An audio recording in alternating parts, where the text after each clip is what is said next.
नमस्कार, एनडीटीवी की इस खास पेशकश में आपका स्वागत है। हम हैं अभी कलकत्ता की मशहूर जादवपुर यूनिवर्सिटी में, जहां पर ये कैंटीन बहुत मशहूर है, मिलनदार कैंटीन, क्योंकि यहीं अलग अलग विचारों का मिलन होता है। अलग अलग किस्म के लोग यहां बैठ करके बात करते हैं। बात कभी कभार उग्र स्वभाव भी ले लेती है, लेकिन हम उम्मीद करते हैं कि आज ऐसा नहीं होगा। यहाँ पर बहुत सारे छात्र और छात्राएं हमारे साथ हैं। कुछ कलकत्ता के और पश्चिम बंगाल के जाने माने चेहरे भी हैं, जैसे कि आप देख सकते हैं। इनको आप टीवी में हमेशा देखते होंगे। ये अभी भी अपने आप को छात्र मानते हैं, जो कि अच्छी बात है, सबको मानना चाहिए। छात्र जब आदमी रहता है तो उस समय एक अलग किस्म का आइडियलिज्म होता है आपके अंदर, और वो बने रहे तो ठीक है। साहिरा शाह हलीम नोटेड राइटर और एक्टिविस्ट हमारे साथ हैं। रिजू दत्ता प्रवक्ता हैं तृणमूल कांग्रेस के। तौसीफ खान आप टीएमसी सिंपथाइजर हैं और एक एक्टिविस्ट हैं, लॉयर भी हैं पेशे से। आपका बहुत बहुत स्वागत। शिखा मुखर्जी वरिष्ठ पत्रकार हमारे साथ जुड़ गई हैं, और अनिर्बान पॉलिटिकल एनालिस्ट हैं। इनके भी विचार जो हैं वो थोड़ा सा ममता दीदी की छत्र छाया में रहते हैं। देखिए, ममता दीदी की जो पार्टी है, छात्र संघ की जो फ्लैग है वो इनके सिर पे, छात्र परिषद का जो फ्लैग है वो इनके सिर पे लहरा रहा है। तो आप उन्हीं की छत्रो छाया में हैं। हाँ, और हमारे पास कुछ छात्र और छात्राएं भी हैं, इनसे इनका मत जानने की कोशिश करेंगे। लेफ्ट अभी भी इस उम्मीद में है कि वो वापस अपना गढ़ बचा सकती है, या ध्वस्त हो गया गढ़, और ये लड़ाई अब सिर्फ और सिर्फ भाजपा बनाम टीएमसी, या मैं यूं कहूं मोदी बनाम ममता हो गई है। देखिए संकेत जी, और आप ना 3 में हैं ना 13 में। अभी देखिए संकेत जी, आप देख लें विचारधारा के अनुसार अगर हम लोग देखें तो आप कैंडिडेट्स का देखिए, प्रोफाइल देखिए, बहुत ही क्लीन है। इनमें ना कोई करप्शन चार्जेस है, ना क्रिमिनल कोई चार्जेस है, ना कोई यहाँ पे अदल बदल कर रहा है, अपना दल बदल रहा है, और यूथ को इन लोगों ने फ्रंट किया है। तो आशा ये है कि जो यहाँ पे हमारे जो वोटर्स हैं वो इस बात का एहसास रखेंगे कि ये लेफ्ट जो पार्टीज़ हैं अपनी जो सोच धारा विचारधारा होती है और बहुत प्रोग्रेसिव थिंकिंग को लेके ये कैंडिडेट्स को फील्ड की है, और उसी आशा से सब उतर गए हैं। जंग है भाई, अभी तो आप देख लीजिए, डेमोक्रेसी को बचाने की जंग है, कॉन्स्टिट्यूशन को बचाने की जंग है, सेकुलरिज्म को बचाने की जंग है, और हमारे जितने भी जो प्रोग्रेसिव जो थिंकिंग है उसको बचाने की जंग है। सब उतर गए हैं, और आशा करती हूँ कि लोग जो है इनको एक मौका देंगे, चांस देंगे। एक रिजू दत्ता, अभी कुछ समय पहले साहिरा शाह हलीम जी का ये कहना था कि बीजेपी का बोलबाला इसलिए हो रहा है पश्चिम बंगाल में, उनका वोट शेयर इसलिए बढ़ रहा है क्योंकि आपने उनको एंट्री दी है। आप ही के लोग जो हैं वो छोड़ छोड़ के वहां जा रहे हैं। आप ही ने एक माहौल तैयार किया है कि बीजेपी यहां पर आई है, और आप बीजेपी की बी टीम है। एक तो मुझे ये बताइए, आप ए टीम है या बी टीम है, या कितनी टीमें हैं? हमें कोई टीम का जरूरत ही नहीं है। हम ममता बनर्जी का टीम है, और वही काफी है बंगाल में। पर मैं आपको एक चीज बोलना चाहता हूँ कि बीजेपी का पॉलिटिकल स्लोगन बंगाल में यह है कि झूठ बोलो और थोड़ा ज्यादा झूठ बोलो, और उनका आइडियोलॉजी है राम नाम जपना और गरीबों का पैसा अपना। तो ये तो राम भरोसे पार्टी हो गया। ये जो इलेक्शंस हो रहे हैं ना बंगाल में, ये इलेक्शंस है झूठ और सच के खिलाफ, 7 साल का जुमला और 10 साल के काम के खिलाफ। और बंगाल में ममता बनर्जी से ज्यादा बड़ा personality, toll figure Modi ji भी नहीं है, क्योंकि ये बंगाल का इलेक्शन है, बंगाल की संस्कृति, बंगाल के लोगों का इलेक्शन है, और उनके लिए ममता बनर्जी से बड़ा चेहरा बंगाल में कटमनी कोई बहुत बड़ा मुद्दा नहीं है आपके हिसाब से? अगर आप बंगाल में भ्रष्टाचार बहुत बड़ा मुद्दा नहीं है? बंगाल में जो मुस्लिम तुष्टीकरण का आरोप लगता है तृणमूल कांग्रेस पर, वो आपको नहीं लगता बहुत बड़ा मुद्दा है? आपको जवाब दे देता हूँ। अगर आप कटमनी का बात करें और सिंडिकेट का बात करें, तो इस देश का सबसे बड़ा सिंडिकेट मोदी और शाह है। जो सारे स्टेट मशीनरी जो ये लोग बेच रहे हैं एक एक करके, उससे कितना कटमनी आ रहा है, थोड़ा उनसे भी जाके पूछिए। और रहा बात तुष्टीकरण का, हाँ मैं एक चीज और बता दूं, यहाँ पर हमने भारतीय जनता पार्टी और अखिल भारतीय विद्यार्थी परिषद के जो प्रतिनिधि हैं उनको भी न्योता भेजा था कि वो आए, और इस डिबेट में के लिए पढ़ाई लिखाई करना पड़ता है ना, तो पढ़ाई लिखाई करेंगे तभी ना आएंगे। इस कार्यक्रम के शुरू होने तक वो यहाँ अनुपस्थित रहे, इस वजह से हमें कार्यक्रम शुरू करना पड़ गया। कहीं आप ये समझें कि हमने उनको मौका ही नहीं दिया और वो अपनी बात नहीं रखा। तो इतना जादवपुर यूनिवर्सिटी जैसा इतना अपना पाक जगह पे ये चैलेंज करता हूं कि बीजेपी का कार्यकर्ता सिर्फ नहीं, बीजेपी का कोई नेता भी यहाँ पर WB JE देके अगर एडमिशन ले लिया ना, हम राजनीति छोड़ देंगे। वो बात साइड में रखिए, उनका पढ़ाई लिखाई से कोई मतलब नहीं, उनको सिर्फ राम रहीम से। गलत बात है, देखिए उनका यहाँ कोई है नहीं, आप जो है आया ही तो नहीं इसलिए ना, जादवपुरी में इसलिए नहीं आया। मैं सिर्फ आपको इतना बोल रहा हूँ, आखिर में सारा चीज घूम के यहीं पे आता है कि अगर आप तोलाबाजी और कटमनी ये सब बेकार की बातें। एक आता हूँ आपके पास, बताइए। 2 things I will reply. Hindi में, हाँ हिंदी में बोलूंगा। I am not so good in Hindi, जो भी हो। आपने तुष्टिकरण की बात बोला, हाँ हम तुष्टिकरण करते हैं क्योंकि हमारा पार्टी का नाम है TMC, temple mosque and church, क्योंकि हम मानते हैं हिंदू मुस्लिम सिख ईसाई आपस में रहना भाई भाई। ये हमारा पॉलिटिक्स का आइडियोलॉजी है। एंड नंबर 2, आपने बोला काटमनी। सर काटमनी का आपको पता है सर, जितने लोगों के ऊपर एलिगेशन लगा है, चाहे वो सिंडिकेट हो, शारदा हो, नारदा हो, आज सब बीजेपी में चले गए हैं। पूछिए आज CBI क्या कर रहे हैं, आज ED क्या कर रही है, वो तो आ जाते हैं ममता बनर्जी और दूसरे लोग जो लोग क्लीनिंग में। ये तृणमूल कांग्रेस ने जो ये एक बात बोली है अनिर्बान, कि बीजेपी एक वॉशिंग मशीन हो गई है, उसमें सारे लोग जो हैं वो अपनी जो भी उनके ऊपर दाग लगे होते हैं वो उसमें जाते हैं और साफ होकर के निकल आते हैं। तो आपको लगता है कि ये वॉशिंग मशीन वाला आरोप जो है वो लोगों में सफल रहेगा, काम करेगा? देखिए, शुभेंदु बाबू की अगर बात करते हैं तो उनका यूट्यूब चैनल में, बीजेपी का जो यूट्यूब चैनल था उसमें पैसा लेने का जो वीडियो था वो ज्वाइन करने के बाद ही वो हटा दिए हैं। तो वॉशिंग मशीन है या उससे भी बड़ा कुछ है, ये तो सबको दिख रहा है, ये हमको बताने की ज़रूरत भी नहीं है। ये लड़ाई जो है, ये अगर नीति की लड़ाई होता तो हम बोलते हैं भाई ठीक है, लेकिन मैंने पहले ही बता चुका था आपके इंग्लिश प्रोग्राम में कि बीजेपी का नीति एक फासिस्ट नीति है। यहाँ पर अगर आप सिर्फ एक काटमानी करप्शन के बात करेंगे तो उनके लेवल का ये बात ही नहीं है।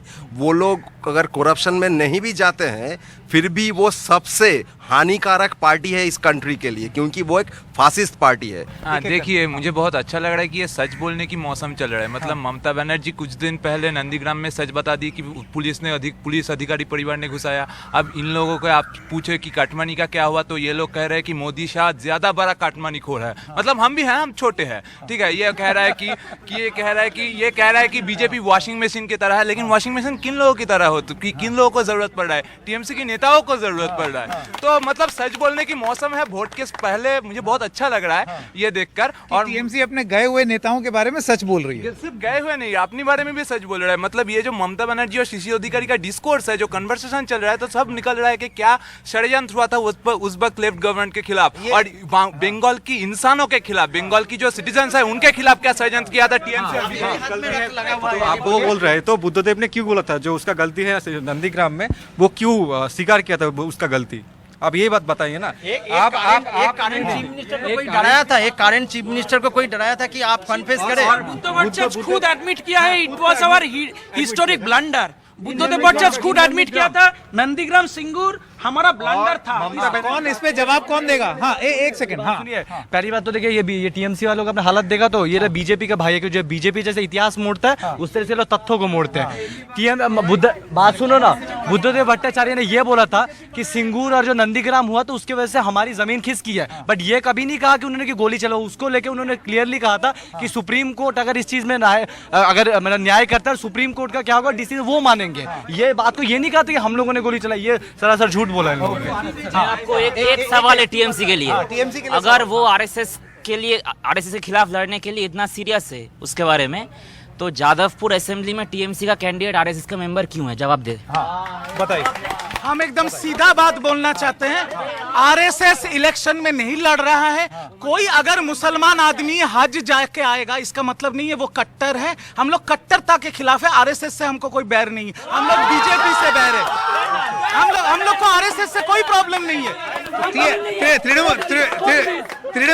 तृणमूल कांग्रेस एक सेकंड तृणमूल कांग्रेस के we have not sold our ideology like CPM। हम लोग अपना आइडियोलॉजी CPM की तरह बेच नहीं दिया है कि सही मूल्य पे ये लोग अपना घर।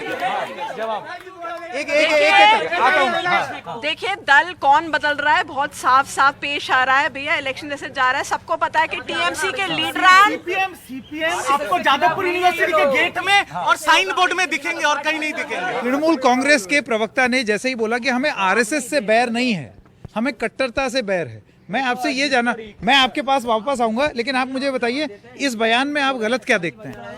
नहीं देखिए, उनका जो कहना था, जो अभी तृणमूल कांग्रेस के प्रवक्ता कह रहे थे, वो एक के आरएसएस एक पॉलिटिकल एंटिटी नहीं है, बीजेपी पॉलिटिकल एंटिटी है, वो उस बेसिस पे अपनी बात को कह रहे थे।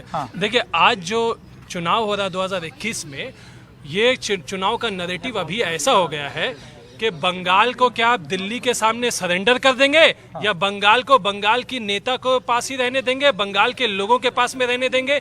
क्या बंगाल खुद मुख्तार रहेगा? क्या बंगाल अपने गवर्नमेंट को बंगाल के लोग चलाएंगे, या रिमोट कंट्रोल के थ्रू दिल्ली से चलाया जाएगा? ये सबसे बड़ा सवाल है। इसी सवाल का जवाब वोटर के जहन में। लेकिन शिखा जी, मैं आपके पास आना चाहता हूँ। आप मुझे बताइए कि एक बड़ा लार्जर देन लाइफ नेता है, उनकी तस्वीर पर ये चुनाव लड़ा जा रहा है, जैसे कि मतलब अगर आप भारतीय जनता पार्टी की बात कर लें तो चाहे वो ग्रेटर हैदराबाद म्यूनिसिपैलिटी का चुनाव हो या कोई भी चुनाव हो, वो उनका जो चुनाव लड़ने का तरीका है वो सेम रहता है, उसमें नेता एक ही होते हैं। मैं आपसे ये जानना चाहता हूँ कि इसमें गलत क्या है? ये वन नेशन वन पार्टी जो बीजेपी कहती आई है, तो ये इससे क्या होता है कि मेरे पास कोई चॉइस ही नहीं रहा, तो डेमोक्रेसी भी नहीं रहा। तो इससे बहुत, तो आप क्या कहना चाहती हैं कि अगर इस बार बंगाल में भारतीय जनता पार्टी जीत गई तो वो वन नेशन वन पार्टी हो जाएगा? मैं नहीं कह रही हूँ कि वन नेशन वन पार्टी हो जाएगा, लेकिन जो मल्टी पार्टी डेमोक्रेसी है और जो ये रिप्रेजेंटेशन की बात है, ये बहुत ही इम्पोर्टेंट मुद्दा है कि कौन मेरा प्रतिनिधित्व करेगा।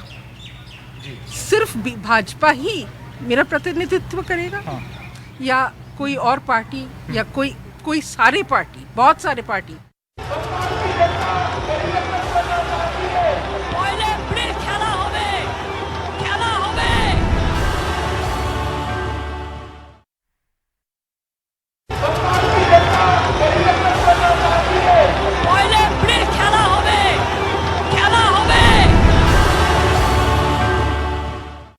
छात्र बैठे हुए हैं, एक बार भी ये डिस्कस नहीं किया कौन से सरकार या फिर कौन से दल, हम लोग छात्रों की बात कर रहे हैं, कौन सा दल बेकारों की बात कर रहा है, कौन सा दल सब माइग्रेंट लेबरर का बात कर रहा है, कौन सा दल फर्स्ट टाइम इन द किसानों की बात कर रहा है, कौन सा दल first time in the history of political elections और political competition has talked about the LGBT. अब आप जवाब दे दीजिए कि कौन बात कर रहा है? Yes, that's what the Sangyukta Morcha in its manifesto, the CPIM in its manifesto has mentioned this. The CP, and I don't get, I am not afraid. लेकिन आप मुझे बताइए अगर ऐसा है, आप बात कर रहे हैं, बहुत अच्छी बात है, बात करना चाहिए। सब किस्म के समाज के लोगों, समाज के सारे वर्गों के बारे में बात करना चाहिए, तो फिर जनता आपकी बात सुनती क्यों नहीं चुनावी मैदान में? It is, excuse me sir, it is because of Hindi में सर, ये कारण है क्योंकि ये इतना जो मीडिया हाउसेस है जहाँ पे डिस्कशन सिर्फ इस बारे में ही होता है। नहीं सर, बात बताने दीजिए। नहीं सर, सर देखिए आप सर बताइए। यही बोला जा रहा है कि मीडिया सीपीएम का बात सुनता नहीं है, बट ये भी तो हम बोल सकते हैं कि उनको सुनाने लायक ऐसा कुछ है ही नहीं कि लोग सुने उनको। देखिए, एक बात बताऊं अभी, अच्छा लेट मी टॉक। ये 2019 में लोकसभा का जब चुनाव हुआ था तो बहुत सारे इलाकों में, कॉन्स्टिट्यूएंसीज में गन, बारूद, क्या कहते हैं, तोलाबाजी, इलीगल मनी बहुत यहाँ पे जो है स्प्रेड हो रहा था। अभी जो है, जो लेफ्ट लिबरल का जो स्पेस है, लेफ्ट का स्पेस है, वो अपने आइडियोलॉजी से चला रहे हैं एक तरह की एक विचारधारा। अभी आपके प्रिंसिपल स्ट्रांग है, आप देखेंगे कि ये बंगाल के जो आदर्शवादी जो यहाँ पे युवक युवता हैं, आदर्श को मानेंगे या लूट, चोरी और कम्युनलिज्म को मानेंगे, सांप्रदायिकता को मानेंगे? आपको लगता है हवा बदलेगी, लोग समझेंगे इस बात को? ठीक है, एक सेकंड, आप कुछ बोलना चाहती थी जी। हम यही बोल रहे थे कि जब वो लोग का काम करने का वक्त था तब भी वो बात ही कर रहे थे, और आज भी वो लोग बात ही कर रहे हैं। किसकी बात कर रहे हैं? सीपीआईएम की बात कर रहे हैं, जो लोग कम्युनिस्ट का बात। क्या? मतलब ये बोलना चाहिए उन लोग का हवा ज्यादा है, ऑल टॉक नो एक्शन। अच्छा, ठीक है, मतलब वो तब भी बात कर रहे थे। हाँ, ग्राउंड हवा नहीं है। हाँ। हर एक उतार चढ़ाव होता है जो राजनीति में। एक पार्टी जो पैसे के बलबूते मजबूत हो जाती है और मीडिया के बलबूते मजबूत हो जाती है, एक दिन ऐसा आएगा कि आदर्शवादी वो लोग का एक स्लोगन था कि सरकारी नहीं बट दरकारी आज, बट सरकार में थे तब तो दरकार में नहीं थे, इसीलिए आप सरकार में भी नहीं है। 30 सेकंड्स के लिए बोलो। जो छोटे भाई हैं, मैं उनसे एक सवाल पूछना चाहता हूँ। छोटे भाई जिन्होंने आपको आरएसएस से घालमेल का आरोप आई रिस्पेक्ट देयर आइडियलिज्म, ठीक है, बट आइडियलिज्म कॉलेज के बाद सीपीएम का खत्म हो जाता है, यही दिक्कत है। कॉलेज के अंदर होता है, बाहर नहीं। तो मेरा एक ही सवाल है इनसे कि जब साईबाड़ी का घटना घटा था, वो लोग आज आपने जिन्होंने उनको मारा था उनके साथ आप लोग गठबंधन, केरल में उनके साथ लड़ाई कर रहे हैं और यहाँ पर एक कप में 2 स्ट्रॉ दबा के आप लोग चाय पी रहे हैं। शर्म तो आंखों का शर्म होना चाहिए। केरला में कुश्ती और बंगाल में दोस्ती। केरला में कुश्ती, बंगाल में दोस्ती। मणिपुर में बीजेपी और टीएमसी सरकार चला रही है एक साथ, क्यों चला रही है? मणिपुर में एक भी नहीं है। थोड़ा रिसर्च कर लेना चाहिए। वो चला गया बीजेपी में, कोई एमएलए नहीं है। थोड़ा रिसर्च कर लेना। ये लोग पढ़े लिखे बच्चे पर रिसर्च नहीं करते। आप रिसर्च सर एक बात कहनी है, मुझे ये क्वेश्चन और काउंटर क्वेश्चन में न जाना ही नहीं है, ठीक है। मुझे ये बात कहनी है कि आपने पूछा कि वोट में क्यों नहीं आते। हाँ, हम एक ऐसी दल है, हम एक ऐसी पार्टी है जिसका जो वोट से खत्म नहीं होता, वोट से शुरू नहीं होता, वोट से खत्म नहीं होता। हमारे एक बहुत मतलब हमारे जो उद्देश्य हैं, हमारे जो गोल्स है वो वोट से बहुत ज्यादा बड़ी है। हमारे गोल्स है कि जो वर्कर सेक्शन है उसको सामने लाना। वो बात आपकी सही है, लेकिन एक चुनावी प्रणाली में आप अगर वोट नहीं जीतेंगे या चुनाव नहीं जीतेंगे तो आपका क्या रसूख रहा? हाँ, देखिए अगर इस चुनाव में कहीं पर किसी असेंबली पर किसी विधानसभा के केंद्र पर टीएमसी या बीजेपी की जो उम्मीदवार है वो हार जाए तो वहां से चला जाएगा। लेकिन हमारे जो उम्मीदवार है, मैं आज यहाँ पर कह सकता हूँ ऑन मीडिया कि वो वहां पर रहेगा और उनकी लोगों की तरफ से लड़ेगा। हाँ, तृणमूल कांग्रेस, आप भले ही ये बोलें कि हमारी लोकल लीडरशिप, चेहरा तो आपके पास भी एक ही है। कलकत्ता भर में एक ही पोस्टर दिखाई देता है हर जगह। चेहरा ये बात बिल्कुल सही है कि बंगाल में तृणमूल के पास एक ही चेहरा है और वही एक चेहरा सारे चेहरे पे भारी है। ये भी फैक्ट है बंगाल के लिए, क्योंकि वो बंगाल की बेटी है और तृणमूल का नारा भी यही है कि बंगाल की बांग्ला निजेर मेके चाय। वहाँ पे वो लोग बोल रहे थे कि बंगाल अपनी बेटी को चाहती है, लेकिन बंगाल की बेटी का फेस क्या है ये मीडिया को दिखाना पड़ेगा। बंगाल की बेटी का फेस ये है कि वो चाहती है, वो पढ़ना चाहती है, वो पढ़ने के बाद नौकरी चाहती है, वो सेफ घर से रात को बाहर निकलना चाहती है। हम एक ऐसा बंगाल चाहती है। कोई ममता बनर्जी का फेस कभी बंगाल की बेटी का फेस नहीं हो सकता। हम लोग देख सकते हैं, हम लोग यहाँ पे हैं जो अपने मुद्दों के लिए लड़ाई कर रहे हैं, जो किसानों के लिए लड़ाई कर रहे हैं, वही चाहिए हमें। ममता बनर्जी बंगाल का फेस बेटी नहीं है, क्योंकि उन्होंने छात्रों हम लोग अगर देखें, सुदीप्त गुप्ता, मैं छात्र हूँ, यूनियन इलेक्शन उन लोगों ने बंद कर दिया था बंगाल में आने के बाद। सुदीप्त गुप्ता का खून उनके हाथ में लगा हुआ है, वो बंगाल की बेटी नहीं है। आप सब लोगों का बहुत बहुत धन्यवाद। जैसे कि आप देख सकते हैं कि हो सकता है जादवपुर यूनिवर्सिटी में आपने जो अभी सुना यहाँ पर पीछे, वो पूरे बंगाल की स्थिति ना हो सकता है बंगाल एक दूसरे तरीके से सोच रहा हो, लेकिन छात्र जगत और इस विद्या के गुरुकुल में, जादवपुर विश्वविद्यालय में छात्रों के मन में क्या है, ये राजनीतिक दलों के लिए जान लेना बहुत जरूरी है। और शायद जो आज हमने सुना वो कुछ उसी का एक अंश था, उसी की एक झलक थी। क्या ये राजनीति में, या जब पोलिंग कंप्लीट होगी और नतीजे आएंगे तो उसमें दिखेगा ये सब? एनडीटीवी इंडिया की इस विशेष पेशकश को देखने के लिए आपका बहुत बहुत धन्यवाद। खबरें जारी रहेंगी एनडीटीवी इंडिया पर।